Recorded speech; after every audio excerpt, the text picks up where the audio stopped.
pour chaque projet ou pas, et surtout pour bien anticiper les choses.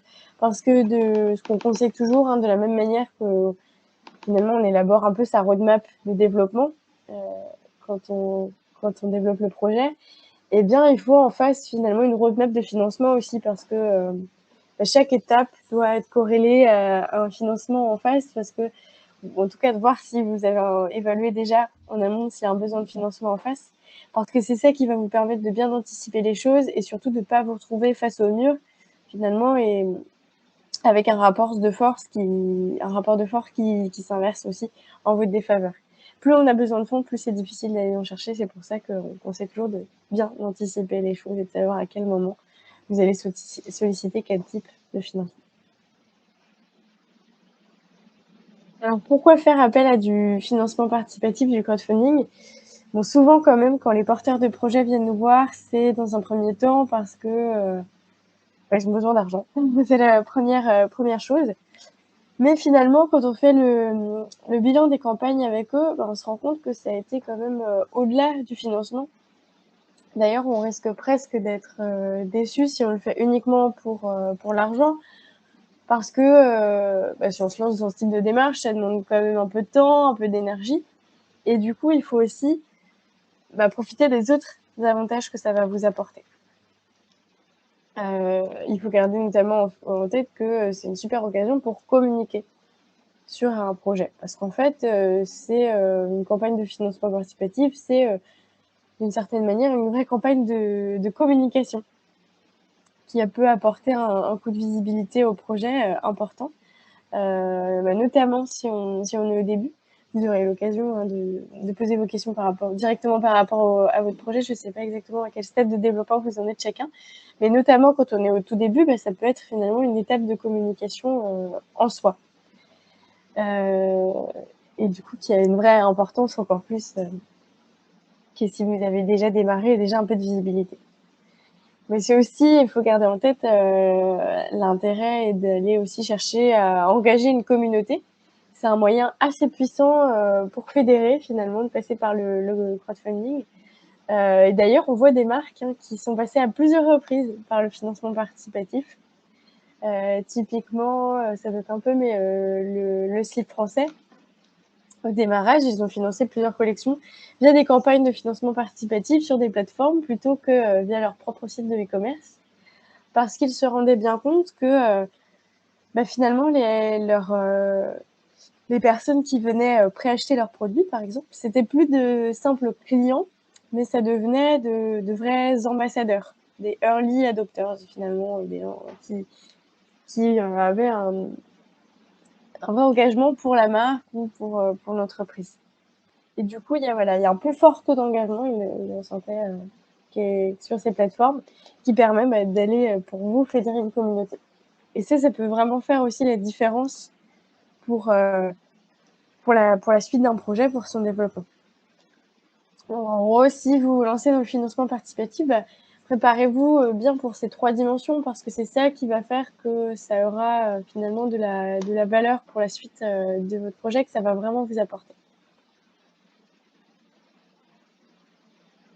Alors, bien sûr, s'il y a des avantages, en fait, il y a aussi des contraintes, malgré tout.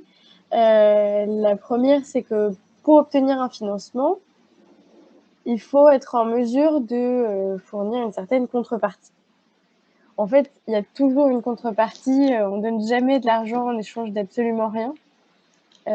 Par exemple, même si on donne de l'argent à une association, c'est parce qu'en retour, j'ai le sentiment de soutenir une bonne cause, voilà, je me sens bien et du coup, il y a une contrepartie qui est là, malgré tout émotionnelle. Ensuite, les contreparties les plus connues en financement participatif, ce sont des contreparties plutôt, matérielles, des produits. Ça, c'est ce qu'on voit sur des plateformes, comme, KissKissBankBank, comme Ulule. Donc on est sur des choses assez, grand public finalement, peut-être que vous avez découvert vous en tant que contributeur potentiel, par exemple. Mais aujourd'hui, en financement participatif, ça peut quand même être, très large ce qu'on va chercher en type de contrepartie. Ça va de la contrepartie, comme je disais, émotionnelle, au produit, à la contrepartie, fiscale ou financière même. Et du coup, il y a un premier enjeu ici pour vous, c'est, de déterminer, OK, quelle est la contrepartie qui est cohérente à la fois par rapport à la maturité et la nature de votre projet. Donc ça, c'est la 1re chose, voilà, de se dire: «Mais qu'est-ce que je fournis en contrepartie?» Typiquement, des projets déjà à impact, à fort intérêt général ou des projets associatifs peuvent déjà miser sur une contrepartie émotionnelle. Des projets plutôt en B2C, donc qui s'adressent directement aux consommateurs, et qui ont un produit, peuvent miser sur la contrepartie, matérielle. Et puis alors des projets avec certains statuts, donc des associations ou des entreprises dans certains types de cas, vont pouvoir aussi miser sur la contrepartie fiscale, de réduire les impôts, dans le cadre d'une contribution. Ça représente une contrepartie, fiscale. Et puis des projets à fort, potentiel économique aussi, vont pouvoir, en tout cas qui ont un potentiel économique, de développement, eh bien, vont pouvoir proposer une contrepartie qui est, financière, un rendement, une rentabilité ou un taux d'intérêt. Alors bien sûr, pour un seul et même projet, vous allez pouvoir proposer en fait, on va dire additionner ces types de contreparties. Typiquement un projet, qui a un impact positif et qui, va, faire du chiffre d'affaires, va pouvoir miser sur, l'aspect émotionnel et l'aspect financier. Ça va juste permettre d'augmenter les tickets potentiels de contribution. On va rentrer de toute façon dans le concret du sujet par la suite, selon chacun des types de financement et des contreparties qui existent. Sinon pour les autres contraintes, bon, du coup, pour communiquer sur son projet, il faut quand même en avoir, les compétences et puis les ressources et puis un peu de temps. On va vous recommander de compter, environ 3 mois en moyenne. Alors c'est pas 3 mois à temps plein, rassurez-vous, mais 3 mois par contre pendant lesquels il faut tout de même être, actif. Il faut, communiquer, relayer, finalement sur la campagne.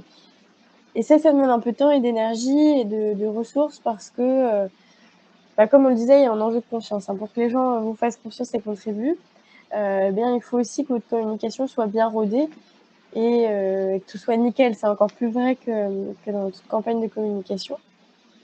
Typiquement, c'est tout bête, mais une coquille dans un mail, va suffire à potentiellement, diminuer un peu la communication, la confiance que qu'avait votre potentiel contributeur. Et voilà, du coup, il y a un vrai travail de communication quand même à faire pour, donner envie et surtout donner confiance aux personnes que vous sollicitez. Et puis, pour fédérer une communauté, il faut aussi, fournir à la bonne cible la bonne contrepartie. Donc la bonne contrepartie, c'est ce qu'on évoquait, juste avant. Mais la bonne cible, c'est qui? Eh bien, en fait, ça peut être assez varié. Ce sont des personnes qui vont apporter de la valeur, pour la suite de votre projet. Ça peut être, une communauté d'utilisateurs engagés, ça peut être, des clients, ça peut être des investisseurs qui deviennent vos mentors, ça peut être des partenaires, des fournisseurs. En tout cas, il faut bien identifier un ami qui vous allez viser parce que c'est ça qui va vous permettre, d'établir la bonne stratégie de communication, en face.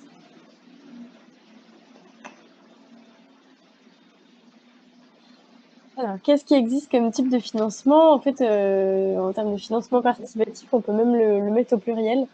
En France, il y en a 3 grandes familles, de financement participatif ou crowdfunding, puisque tout ça, c'est bien, du crowdfunding. Dans le crowdfunding, il n'y a pas uniquement, le don. On a bien, le don, l'investissement ou crowd investing et le prêt ou crowdlending. On a toujours toutes les traductions, possibles, mais en gros, voilà, tout ça, ce sont bien, du crowdfunding. Et dans le détail, eh bien, en fait, dans chaque famille, il y a plusieurs types de financement. Dans le don, eh bien, il y a le don sans récompense, sans contrepartie. Même si en fait, comme on l'a vu, quand on dit sans contrepartie, il y a toujours une certaine contrepartie qui peut être, soit de l'ordre émotionnel, ou fiscal, par exemple pour les associations qui émettent des reçus fiscaux. On reste quand même ici principalement sur des projets, d'intérêt général, et c'est assez restreint, pour aller vraiment, ça permet pas vraiment de développer un projet, de rester sur du don sans récompense, sans contrepartie particulière. Ensuite, il y a le don avec récompense, avec contrepartie, prévente, précommande. Tout ça, c'est dans la même, catégorie.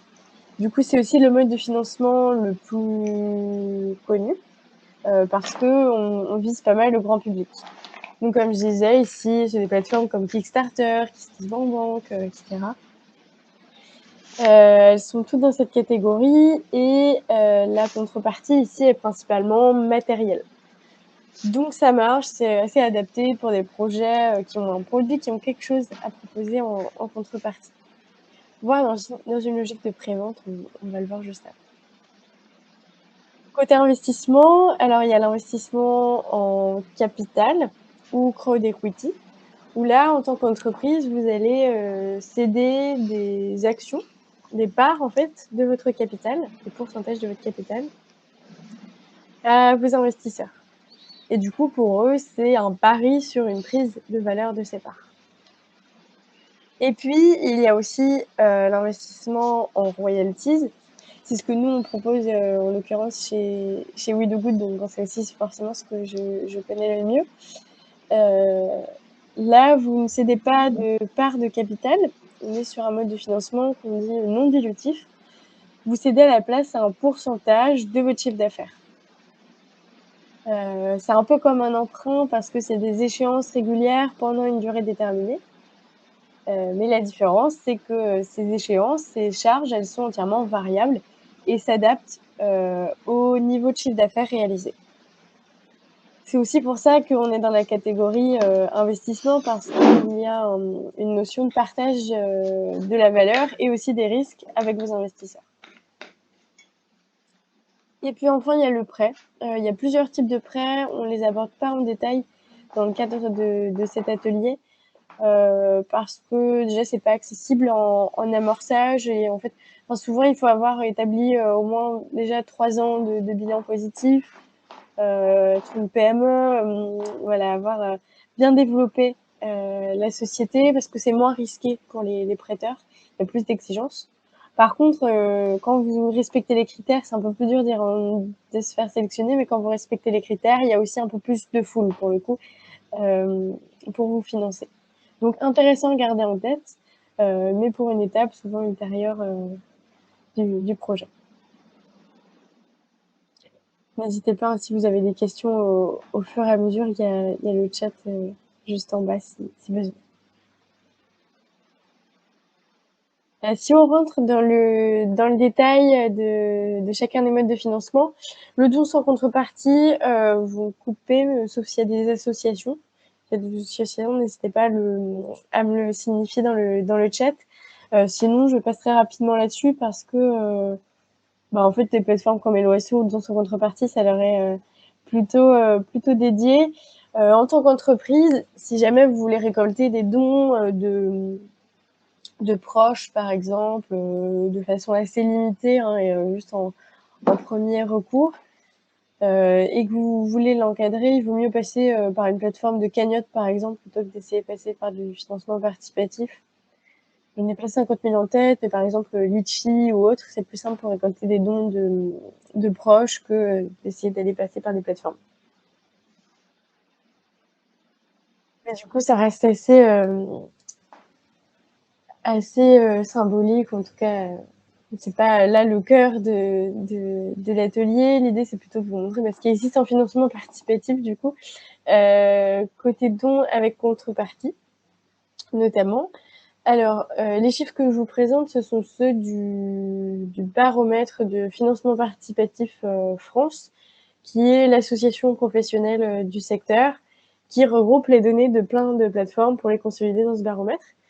Donc c'est quand même assez représentatif, il y a plein de plateformes qui transmettent leurs infos et du coup là c'est assez révélateur les données qu'on a, sachant que c'est aussi d'ailleurs un bon site avec plein de ressources, financement participatif France, si vous avez posé encore davantage de questions sur le crowdfunding. Donc côté dons et contrepartie, bon là on est sur principalement, comme je le disais, sur de la contrepartie plutôt matérielle. même si pour des montants assez faibles, typiquement jusqu'à par défaut à peu près 15 €, on peut rester sur de la contrepartie émotionnelle. C'est-à-dire qu'on est en mesure souvent de soutenir jusqu'à 15 € un projet qui nous tient à cœur sans vraie contrepartie à réceptionner. Quand je dis contrepartie émotionnelle, souvent ce que vous allez voir sur ce type de plateforme, c'est un grand merci. Si vous donnez 15 €, vous avez un grand merci, vous avez votre nom sur le mur des contributeurs ou des choses comme ça. Dès qu'on dépasse les 15 €, il faut quand même avoir quelque chose à proposer, souvent un produit. Alors on me demande parfois est-ce que ça peut être des goodies type tote bag ou mug ou autre. Par exemple, quand on est en B2B. Pardon, je suis désolée. En fait, c'est assez peu pertinent parce que du coup, ça va pas répondre à une vraie cible. Déjà, on en a tous et puis en plus, vous allez avoir du mal à toucher une cible en particulier, à apporter une valeur intéressante.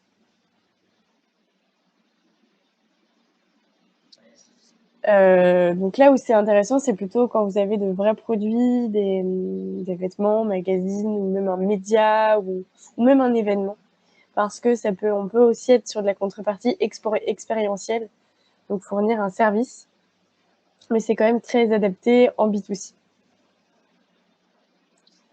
Après, il y a 2 façons de mener des campagnes aujourd'hui sur ce type de plateforme. Il y a j'affiche un montant à atteindre et j'ai plusieurs niveaux de contrepartie. La moyenne, elle était de 7 800 par exemple. Je suis vraiment désolée. C'est compliqué ce matin. La moyenne, donc, elle était de 7 800 par exemple l'année dernière. Eh bien, vous avez plusieurs niveaux de contrepartie pour atteindre ce montant-là. Et donc là, du coup, ça peut être assez varié, différentiel, émotionnel, expérientiel, ou même donc votre produit, votre matériel. Mais il y a un affichage un peu plus récent et qui vous permet en général d'aller lever un peu plus parce que vous allez cibler vraiment vos potentiels clients. Si vous avez un produit,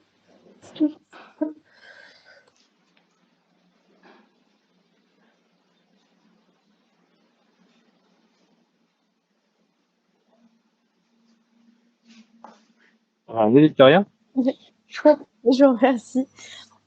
Vous avez pu prendre de tout, donc là, je pense qu'on est parti pour quelques minutes. Pas de souci. Tant mieux qu'on soit en visio, au moins je ne contamine pas tous. C'est moins efficace dans ce sens-là. Euh, et du coup, l'autre affichage, c'est de prévendre. Donc, d'aller chercher, de focus sur uniquement un produit et d'aller chercher à prévendre. Donc, typiquement, vous avez une paire de chaussures, vous allez vendre un modèle et du coup, vous n'allez pas dire je cherche à lever 7 000 €, mais je cherche à vendre 100 paires de chaussures à 70 € par exemple. Là, il y a un chiffre qui est à retenir, c'est les 70 € justement parce que c'est la moyenne des contributions.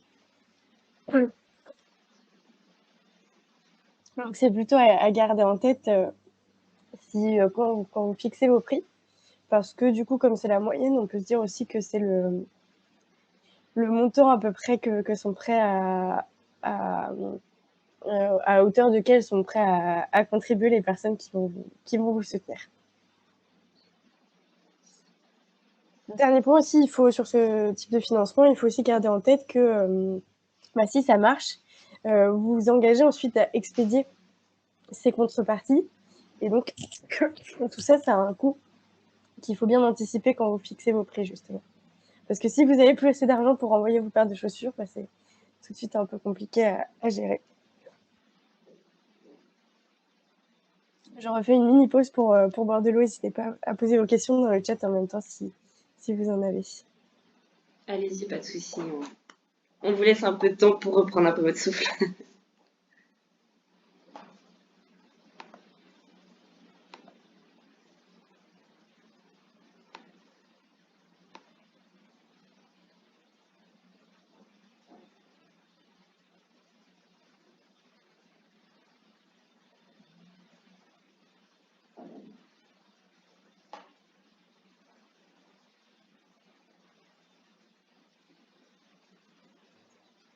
Du coup, par la suite, sur les autres types de financement, côté investissement, on a les royalties. Donc là, c'est ce que je disais, vous proposez en échange du financement, un pourcentage de votre futur chiffre d'affaires.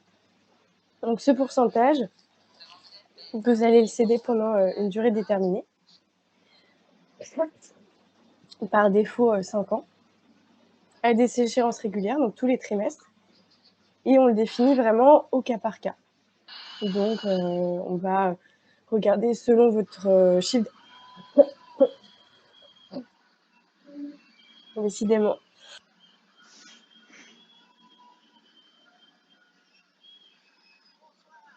Selon votre chiffre d'affaires prévisionnel et selon le montant que vous souhaitez lever, on va déterminer le pourcentage qu'il faudrait céder à vos investisseurs pour que, au bout des 50 contrats, en leur ayant cédé ce pourcentage-là, ils aient récupéré à la fois leur mise initiale et une plus-value. Donc ça, on le détermine vraiment au cas par cas. On a un petit test d'éligibilité. Si vous vous posez des questions, hein, c'est peut-être pas adapté à tous les projets, mais si ça l'est, on a un petit test d'éligibilité que je vais vous remettre dans le chat, qui permet justement d'avoir une visibilité première visibilité sur le pourcentage à céder dans le cadre de votre projet. En tout cas, de ce qu'on recommande. Ici, la différence, c'est que la contrepartie, elle est financière. Donc, ça vous permet aussi de mobiliser un peu au-delà de votre communauté, ou en tout cas au-delà de vos clients potentiels. Parce que n'importe qui peut se dire que c'est un placement intéressant sans être dans votre cible clientèle. C'est aussi pour ça que c'est pas mal adapté aux projets B2B et pas uniquement B2C, c'est un peu les deux. On a moitié-moitié dans les projets qu'on accompagne en B2B et en B2C. Et c'est aussi pour ça que la moyenne des levées de fonds est un peu plus élevée. On était à un peu plus de 40 000 en 2021. Parce qu'on a forcément aussi des tickets moyens plus élevés. C'est assez les 1000 euros sont assez peu représentatifs parce que ça va vraiment dépendre du type de campagne.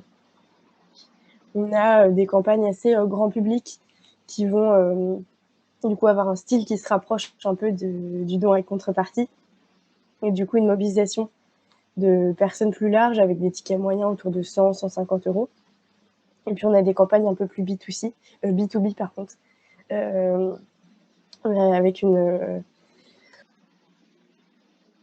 avec une communication un peu plus ciblée sur des montants aussi plus élevés. Typiquement, une entreprise, vous pouvez aussi faire investir des personnes morales. Une entreprise, elle investit rarement en dessous de 2000 euros. Je vais y arriver. Je vais arriver à la fin de l'atelier sans voix, mais au moins je vais y arriver. Oui, une entreprise, elle investit rarement en dessous de 2000 euros. Sinon, en termes de secteur d'activité, du coup, c'est assez varié. Et ça intervient dès la création potentiellement de la structure dès la création de la structure et tout au long de la vie de l'entreprise. Les derniers types de financement, c'est le capital. Là, comme je vous disais, vous cédez des actions, des parts de capital avec vos investisseurs, vous partagez le capital. Et ça peut être intéressant de passer par une plateforme parce que souvent, c'est accessible un peu plus tôt que les fonds d'investissement. Et puis, ça vous permet de construire un cadre unique, en fait. Tous vos investisseurs sont rassemblés au sein d'une seule et même entité qui est gérée par la plateforme et créée spécifiquement pour l'opération. Et tout ça, ça vous permet de gagner du temps. Vous n'avez pas à négocier avec chacun des investisseurs. Donc, c'est un gain de temps. Et puis, du coup, même par la suite, vous n'avez qu'une entité à gérer au capital et pas une multitude de personnes. Et puis, derrière ces grandes plateformes, là, on a listé les 3 plus connues. Eh bien, il y a aussi finalement des investisseurs ou business angels ou autres qui les utilisent pour identifier des projets de qualité. Pour eux, c'est un guise de qualité que d'être sélectionné par ces plateformes. Donc, ça vous permet aussi de toucher plus facilement ce type d'investisseur si votre projet est sélectionné. Et du coup, c'est aussi par cette capacité-là que en fait, d'attirer des investisseurs qualifiés qu'il y a aussi une moyenne des levées de fonds un peu plus élevée. On était quasi à 400 000 en 2021.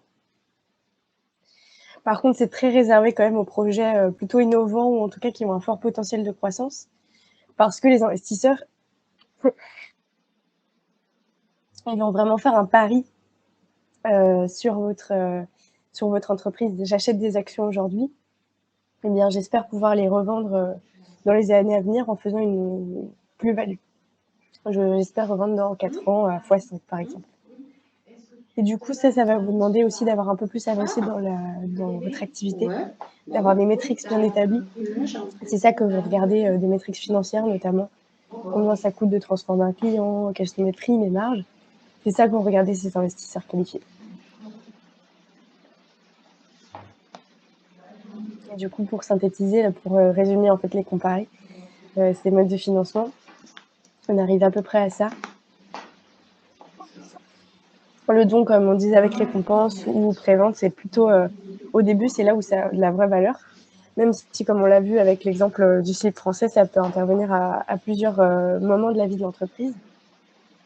Là, ça aura vraiment de la valeur, notamment pour tester un peu votre communication et vendre en fait votre produit ou avoir une preuve de concept qui vous permet aussi d'aller débloquer d'autres financements, pourquoi pas un emprunt bancaire ou autre.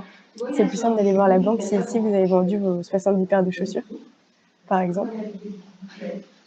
Côté royalties, on intervient plutôt sur des entreprises alors qu'ils ont déjà quand même créé la société, qui sont soit au tout début de la commercialisation ou qui prévoient de commercialiser dans les trimestres à venir. Et puis aussi potentiellement, ce sont que des moyennes ici, hein, potentiellement tout au long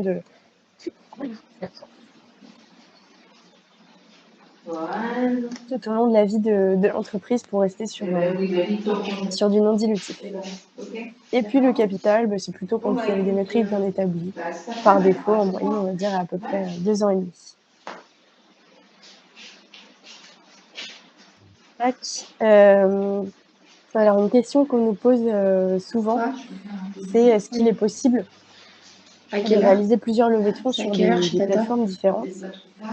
Et du coup, je ne sais pas si vous avez déjà un avis, n'hésitez pas d'ailleurs à le dire dans le chat si jamais vous dites a priori plutôt oui ou plutôt non. Quand tu vas aller à Verdun, faut que tu mettes une perruque. On aurait même pu créer avec des cheveux un sondage. pour leur montrer que tu t'es coupé les cheveux. Est-ce que c'est possible de passer à plusieurs reprises dans la vie de son entreprise par des plateformes? Et c'est vrai que Michael vous dit ça me paraît compliqué au niveau communication. En même temps, en tout cas, c'est exactement ça. C'est tout à fait. C'est que en fait, c'est possible, oui. On va le voir à travers différents exemples assez révélateurs.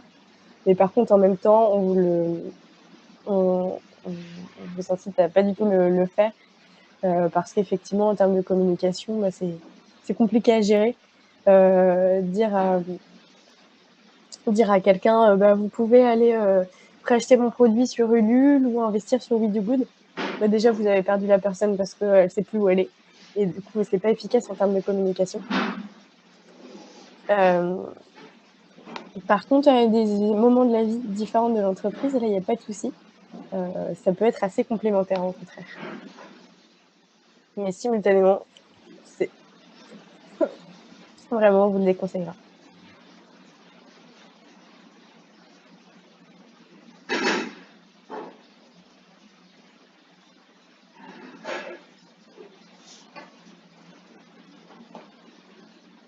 Du coup, à des moments différents, là, il n'y a pas de problème. Alors, du coup, Hakim me demandait d'ailleurs s'il y a des clauses d'exclusivité avec les plateformes, du moins par période. À ma connaissance, assez peu de plateformes fonctionnent comme ça. Je sais que nous, on n'a pas de clause d'exclusivité du tout. En fait, ce ne sera pas contractuel.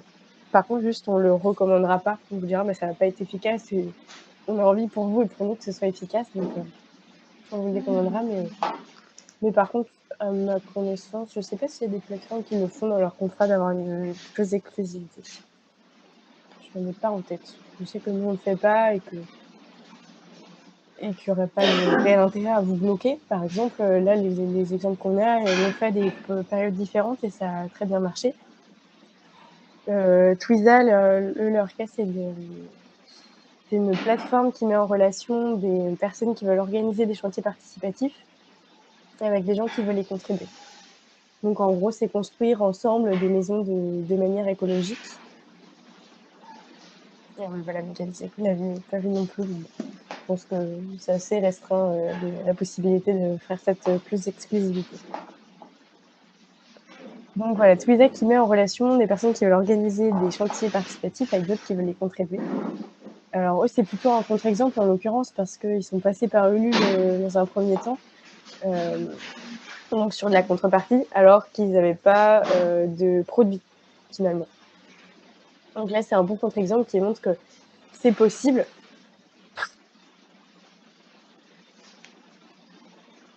Du moment qu'il y a une communication qui est très ciblée. Eux, en l'occurrence, ce qu'ils ont fait, c'est qu'ils ont vraiment été voir les personnes pour qui leur projet a de la valeur particulièrement. Donc les membres d'associations liées à l'habitat écologique ou autre. Et avec cette communication très ciblée, ça a bien marché. Ils ont réussi à aller chercher des personnes pour qui leur projet allait avoir de la valeur.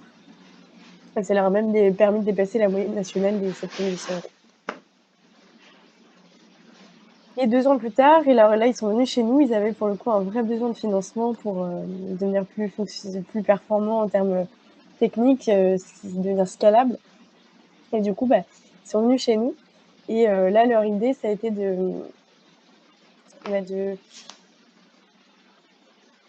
notamment de mobiliser les premières personnes qui les avaient suivis sur Ulule, en leur disant vous nous avez donné il y a 2 ans.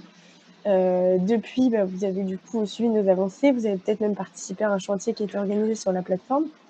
Et bien maintenant, vous pouvez être intéressé à notre succès. Et dès qu'on fait du chiffre d'affaires, en toucher une partie. Et ça a bien fonctionné, il y a eu un super taux d'engagement. Leur message était vraiment efficace et donc ça montre à quel point c'est précieux d'avoir une communauté de personnes qui nous suivent.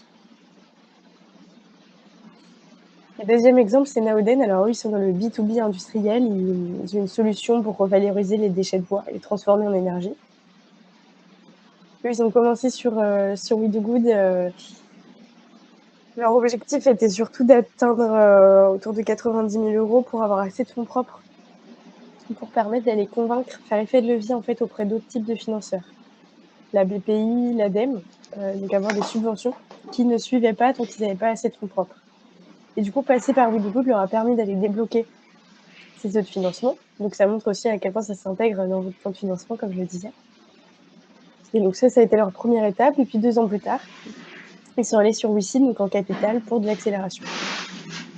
Et même démarche, ils ont remobilisé les personnes qui les avaient suivies 2 ans auparavant, en leur disant vous touchez un pourcentage de notre chiffre d'affaires, vous voyez que ça fonctionne, et soyez encore plus intéressés à la réussite et investissez dans le capital de Naoden sur WeSeed. Pour synthétiser un peu tout ça, ce qu'il faut garder en tête, c'est que ce financement participatif, c'est pas pour vous si jamais déjà vous n'êtes pas prêt ou prête à communiquer sur votre projet. C'est important ici parce que, alors, on dit notamment auprès de vos proches. Quand je dis proches, c'est finalement assez large parce que c'est vos réseaux, ça peut être varié selon votre stratégie. Il faut juste que ce soit cohérent. Ça peut être vos réseaux personnels, vos réseaux professionnels, etc. Mais par contre, il faut incarner le projet. Il y a vraiment une dimension humaine qui est importante parce que vos contributeurs, c'est ça qui va les séduire, surtout si vous êtes au démarrage, pour qu'ils vous fassent confiance et qu'ils misent sur vous. C'est pas pour vous si vous pouvez pas y consacrer un peu de temps, comme on l'a vu ces 3 mois en moyenne, au moins pendant lesquels il faut être actif, faire vivre cette campagne. C'est pas pour vous si vous n'avez pas encore fait le test sur trouverlebonfinancement.fr. Là, je vous remets le lien aussi dans le chat. Vous trouverez pas mal de ressources. C'est un petit site qu'on a conçu avec certains partenaires. Pas mal de ressources sur le financement participatif en général et puis le financement de l'amorçage. Et puis, si vous n'avez pas encore identifié qui vous souhaitez mobiliser avec quelle contrepartie, ça c'est important parce que c'est la clé pour mettre en place la stratégie qui va bien. Et pour conclure, ce qu'il faut avoir en tête, c'est que le crowdfunding, c'est pas magique parce que ça demande quand même un peu de temps, un peu d'énergie. C'est pas le mode de financement le moins cher, le plus accessible directement. Mais par contre, c'est hyper intéressant. Si on garde en tête qu'au-delà du financement, ça va vous permettre d'atteindre d'autres objectifs dans le cadre de développement de votre entreprise, déjà de faire effet de levier, parce que c'est après une campagne que les financeurs classiques seront sûrement plus à votre écoute. Les banques, les subventions, etc. On l'a vu pour Neoden, mais c'est le cas pour beaucoup de projets. Et du coup, ça va vraiment vous permettre de faire effet de levier. Il faut en profiter, justement. C'est beaucoup plus simple d'aller chercher des financements quand on en a moins besoin. On a déjà fait une levée de fonds. C'est aussi une communauté. L'engagement de communauté, ça a une vraie valeur qui peut même vous financer à plusieurs reprises, cette communauté. On a vu pour Twiza et Neoden. C'est de la visibilité parce que c'est une campagne de communication. Donc ça, c'est important d'en profiter pour communiquer. En fait, c'est un prétexte pour communiquer partout, dans les médias, les réseaux sociaux, et faire parler de vous. Et puis c'est aussi parfois des contacts inattendus. Nous, on l'a vu par exemple pour Cuir Marin de France, Ictios, qui fait du cuir à partir de peau de poisson. En fait, sur les plateformes, il y a quand même des gens dans les grands groupes ou dans les grandes entreprises qui sont en charge de la veille, qui justement réalisent un peu de veille sur les plateformes pour identifier des projets avec lesquels ils ont des synergies potentielles. Nous, on a eu le cas d'un projet qui fait du cuir à partir de peau de poisson, qui a été repéré par une grande marque de luxe française qui a pris contact avec eux pendant leur levée de fonds. Comme quoi, ça peut ouvrir aussi des portes auxquelles on ne s'attend pas, et ça a une vraie valeur ajoutée aussi par la suite. Voilà, donc comme je disais, vous aurez nos coordonnées ici. Je vous les mets aussi dans le chat en direct, et puis on vous enverra le support. Mais du coup, n'hésitez pas là si vous avez des questions en direct. Alors, merci beaucoup, Victoria. Merci. Courageuse, très courageuse pour le coup aujourd'hui. Alors, moi, ce qui m'intéressait beaucoup dans la présentation vidéo d'aujourd'hui avec Victoria, c'est vraiment que, je pense que tout le monde s'en est rendu compte, c'est on propose du crowdfunding de manière très différente, avec une des grandes problématiques finalement souvent du ou des porteurs de projets, c'est l'aspect dilution. Quand on démarre sa start-up ou sa société, qu'on a de l'ambition, etc., l'aspect dilution est une problématique qui est souvent, comment je vais dire, ce qui peut être bloquante psychologiquement au démarrage. Et là, c'est vraiment une solution qui permet de lever quand même des fonds qui sont pas neutres, 40 000 € en moyenne, vous disiez,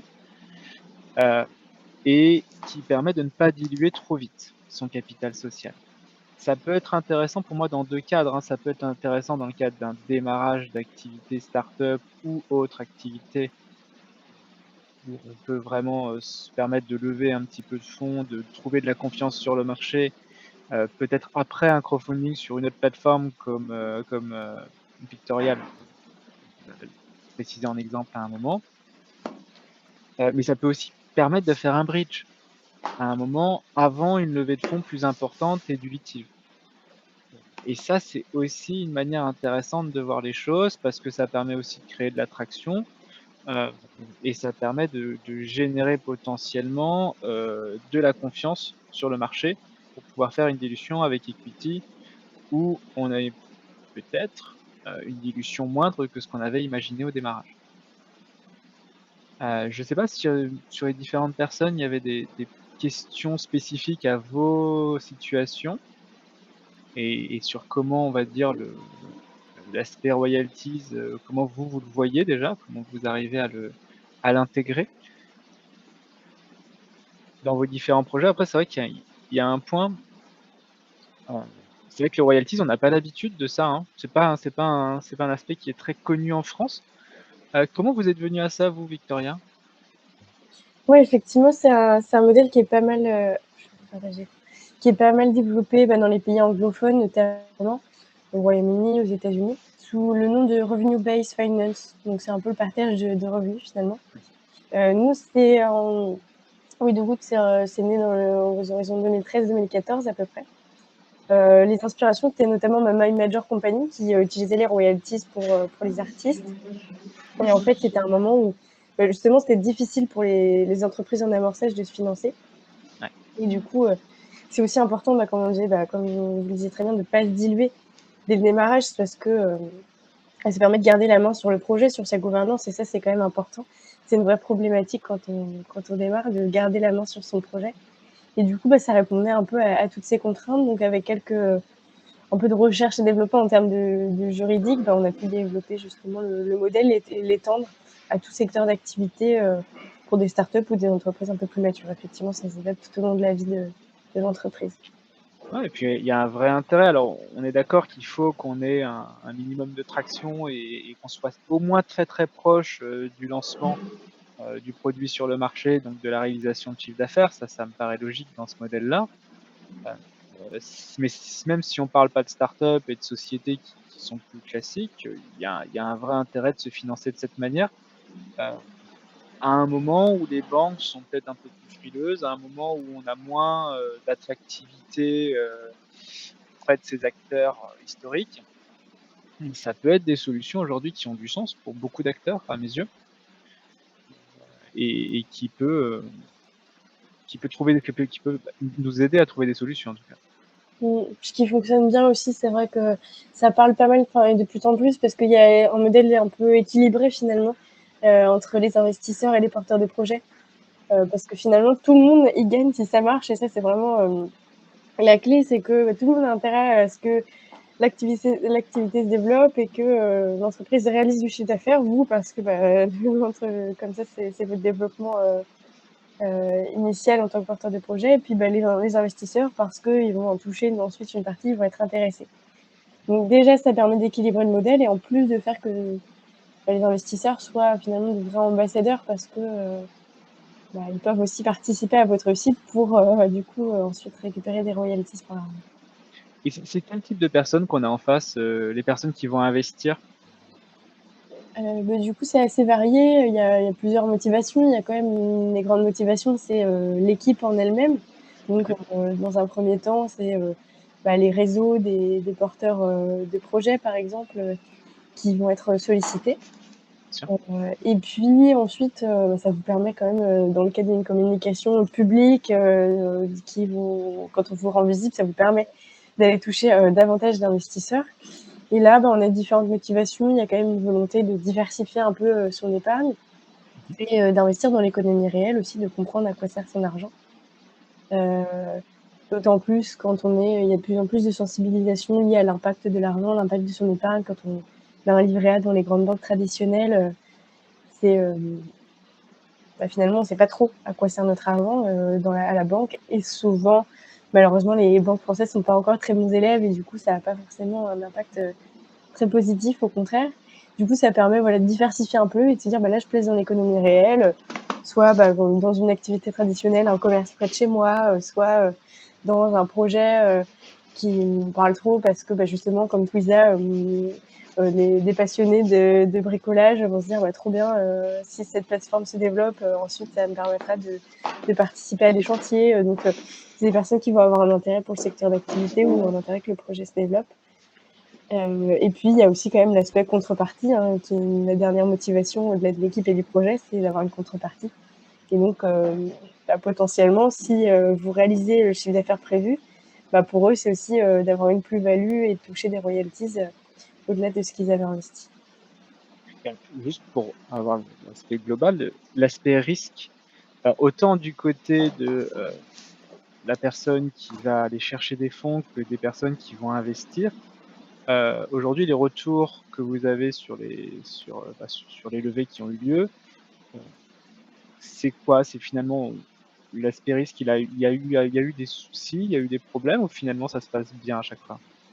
Alors, il y a toujours un risque, ça c'est inhérent à l'investissement, parce que si l'entreprise ne réalise pas de chiffre d'affaires, il ne peut pas y avoir de remboursement du coup. Sûr. On diminue ce risque pour tous, déjà parce que en fait on fixe des caps, c'est-à-dire que il se peut que l'entreprise réalise beaucoup moins de chiffre d'affaires que prévu. Et qu'au bout des 5 ans, du coup, en cédant le pourcentage qu'on avait déterminé, les investisseurs n'aient pas récupéré leur investissement initial. Et bien dans ce cas-là, on prolonge le contrat. Donc finalement, pour l'investisseur, il y a une assurance, tant que l'entreprise est en activité, de récupérer son montant investi initialement. D'accord. Donc, ça permet déjà de diminuer son risque. On fixe un autre cap à l'inverse pour protéger les porteurs de projets. c'est que si vous réalisez, plus de chiffre d'affaires que prévu, si ça va, il y a des opportunités inattendues, eh bien, on fixe aussi un maximum à x3. Donc si au bout D'accord. de 4 ans, avant la fin du contrat, l'investisseur avait récupéré x3 son montant initialement investi, on peut mettre fin au contrat. Donc il y a ces 2 caps qui permettent de rétablir encore plus l'équilibre et réduire les risques de chacun. Et puis il y a quand même un risque aussi qui est diminué par le fait d'une certaine liquidité. En fait, ces échéances, elles ont lieu tous les trimestres. Donc chaque trimestre, l'investisseur récupère un petit peu de D'accord. De son son investissement de départ. Ouais. D'accord. Et alors, est-ce qu'il y a déjà eu des risques côté, parce que je vois pas le risque côté entreprise qui va lever des fonds, parce qu'une fois que la levée de fonds est faite, les fonds arrivent tout de suite. Ouais. Donc pour elle, il y a peu de risques. Ça, en fait, le risque, du coup, c'est dans le cas où vraiment il y a une activité qui est en dessous des prévisions, c'est de du coup créer une certaine frustration chez les investisseurs. Mais du coup, on pallie ça on pallie à ça justement en activant le minimum de fois 1, donc ça permet de rassurer les investisseurs. Et du coup, non, sinon il y a assez peu de risques, d'autant plus qu'il y a toujours des possibilités de résiliation anticipée dans le cas où il faudrait se débarrasser de ce contrat. Enfin, voilà, il y a tout est fait pour que ce soit quand même adapté aux besoins des entreprises qui sont accompagnées. Et maîtrisé, quoi. Exactement. Et puis du coup, on détermine aussi vraiment ce pourcentage-là quand on calcule le pourcentage que vous allez céder. Il est déterminé au cas par cas et on regarde vos prévisions financières, mais aussi votre marge. Bien On sûr. va vérifier que le pourcentage de chiffre d'affaires, le pourcentage de royalties ne vienne pas empiéter à une certaine hauteur au maximum de votre marge, etc. Pour garder la capacité de faire avancer sa société, quoi. Tout à fait, oui, c'est justement l'objectif et par exemple, ça s'est révélé assez important. C'est encore pas marrant, mais pendant le Covid, les premiers moments où en fait, la plupart des entreprises ont quand même subi une grosse diminution de leur activité. L'avantage, c'est que il y avait rien à faire avec les royalties, ça s'est diminué automatiquement. Et du coup, des entrepreneurs nous ont appelés un peu apeurés en disant: «Mais comment je vais faire?» On leur a dit: «Mais justement, de toute façon, le modèle est adapté déjà au préalable parce que vous allez céder le même pourcentage que Bien sûr. d'habitude, mais du coup sur un chiffre d'affaires qui aura peut-être diminué et tout ça est bien compris par tous les acteurs de toute façon, que ce soit De chaque côté, ouais, de la table des négociations, on va dire. oui, Ouais. exactement. D'accord. Est-ce qu'il y avait des questions autres, des différentes personnes? Vous pouvez ouvrir le micro s'il faut ou dans le chat, comme vous préférez. Vas-y. Ou est-ce que c'était plutôt clair? En tout cas, c'est un mode de financement original.